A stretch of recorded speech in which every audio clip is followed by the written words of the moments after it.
Hello, back here again for our daily Bible reading. I think we got Genesis chapter 4 today, and I'm going to angle the camera down a little so you can actually see me reading the book. I realize I haven't been doing that for the past two episodes. It was a really good day. The highlight was that I almost ran a half marathon, but at mile 10 I quit. So I ran 10.5 miles at a 7-minute 50-second per mile pace, which is pretty good. So I think if I lock in, I will get that half marathon in a good time. So I'll talk more about my day later. Let's get into our reading. So last time we did the fall, which was Genesis chapter 3. And today we have Genesis chapter 4, Cain and Abel. Adam made love to his wife Eve, and she became pregnant and gave birth to Cain. She said, "With the help of the Lord I have brought forth a man." Later she gave birth to his brother Abel. Now Abel kept flocks, and Cain worked the soil. In the course of time, Cain brought some of the fruits of the soil as an offering to the Lord, and Abel also brought an offering, fat portions from some of the firstborn of his flock. The Lord looked with favor on Abel and his offering, but on Cain and his offering he did not look with favor. So Cain was very angry, and his face was downcast. Then the Lord said to Cain, "Why are you angry? Why is your face downcast? If you do what is right, will you not be accepted? But if you do not do what is right, sin is crouching at your door. It desires to have you, but you must rule over it." Now Cain said to his brother Abel, "Let's go out to the field." While they both were in the field, Cain attacked his brother Abel and killed him. Then the Lord said to Cain, "Where's your brother Abel?" "I don't know," he replied. "Am I my brother's keeper?" The Lord said, "What have you done? Listen, your brother's blood cries out to me from the ground. Now you are under a curse and driven from the ground which opened its mouth to receive your brother's blood from your hand. When you work the ground, it will no longer yield its crops for you. You will be a restless wanderer on the earth." Cain said to the Lord, "My punishment is more than I can bear. Today you are driving me from the land, and I will be hidden from your presence.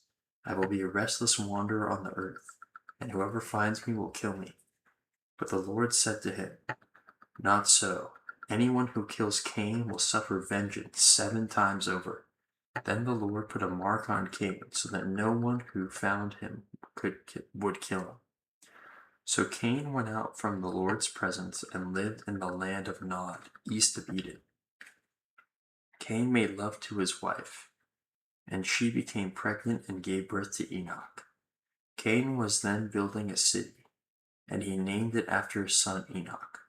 To Enoch was born Irad, and Irad was the father of Mehujael, and Mehujael was the father of Methuselah, and Methuselah was the father of Lamech. Lamech married 2 women, one named Ada and the other named Zillah. Ada gave birth to Jabal. He was the father of those who live in tents and raise livestock. His brother's name was Jubal. He was the father of all who play stringed instruments and pipes. Zillah also had a son, Tubal-Cain, who forged all kinds of tools out of bronze and iron. Tubal-Cain's sister was Naamah. Lamech said to his wives, Ada and Zillah, "Listen to me, wives of Lamech. Hear my words. I have killed a man for wounding me, a young man for injuring me. If Cain is avenged 7 times, may Lamech 77 times."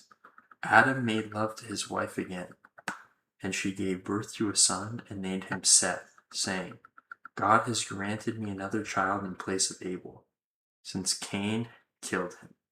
Seth also had a son, and he named him Enosh.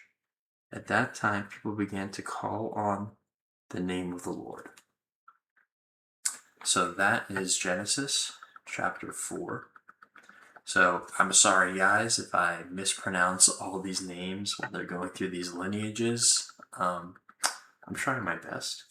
So I think the main takeaway is obviously Cain kills Abel, and Cain kind of has this whole lineage going, who are the Canaanites, and then aside from that, Adam is still alive because, again, people lived much longer in this day, and then he has another son named Seth, and so we have kind of then Seth and Cain, and those two lineages will go on. And I think that the Israelites actually stem from Seth. That's at least what I think it will. I'm going to find out because I'm going to read, but I think that's how it goes. And the Gentiles come from Cain. Or, I mean, that might be way later. I don't know. Okay, so that's our reading. Anyway, I think what I'm going to do, since I've kind of shown you something after every episode, I'll show you something cool today. So it was either the last episode or the episode before that I showed you this book, Jurassic West and the Dinosaurs of the Morrison Formation in the World. And I really like this book because I like the Jurassic period. It's my favorite period in the Mesozoic. And my favorite dinosaur is actually from that period, and that is Allosaurus fragilis. This is the beast of the Mesozoic, Allosaurus fragilis. It's a really cool action figure, and yeah, I feel kind of cool that if I get some shells, I'll be able to display these together. And yeah, just what an awesome animal this was. I think by the time that all this business about Cain and Abel happened, this guy was probably gone. But yeah, really cool nonetheless. Anyway, I hope you have an amazing day if you're watching this, and thank you.